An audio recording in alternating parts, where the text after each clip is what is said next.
আপা আজকে আমরা খবর দেখলাম যে বিদেশি মিশন থেকে রাষ্ট্রপতির ছবি সরানোর একটা নির্দেশ দেওয়া হয়েছে। এটা আসলে কি মেসেজ দিচ্ছে? কারণ আপনারা দায়িত্ব নেওয়ার পরে এই রাষ্ট্রপতি থাকবে কি থাকবে না নানান ধরনের আলোচনা হয়েছে।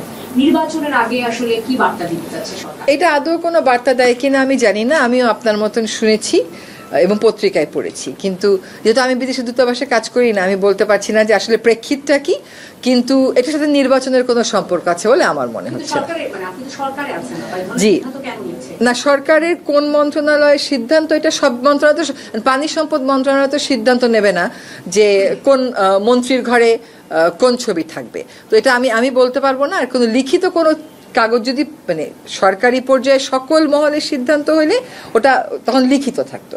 তো এটা হয়তো কোনো, যেটা আমি আপনার মতন পত্রিকায় পড়েছি বলতে পারছি না, বাট এটার সাথে নির্বাচনের যে কোনো সম্পর্ক নাই, সেটা একটা কমন সেন্সের ব্যাপার।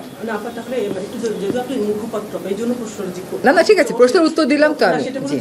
তার মানে এই বিষয়ে সরকারের পর্যায়ে কোনো ধরনের আলোচনা তার ছবি সরানো, রাষ্ট্রপতির ছবি সরে ফেলা না, সরকার সকল উপদেষ্টা পরিষদ এরকম তো উপদেষ্টা পরিষদের বৈঠক তো হয়নি, আর আদৌ এরকম কোনো মৌখিক নির্দেশ দিয়েছে কিনা, আদৌ সরানো হচ্ছে কিনা, সেগুলো তো জানি না।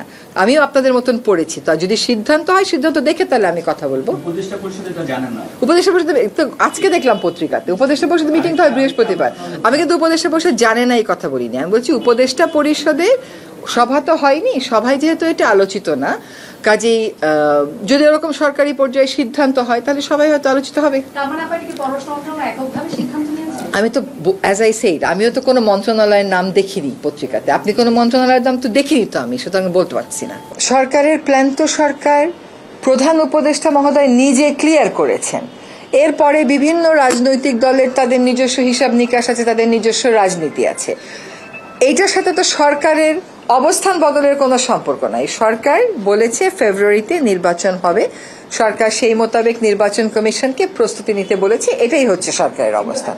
সেইগুলো হচ্ছে ঐক্যমত কমিশন এগুলো নিয়ে ডিল করছে। এখনো পর্যন্ত নির্বাচন ফেব্রুয়ারির প্রথমার্ধে হওয়ার জন্য নির্বাচন কমিশনকে বলা হয়েছে এবং ফেব্রুয়ারিতে নির্বাচন হবে।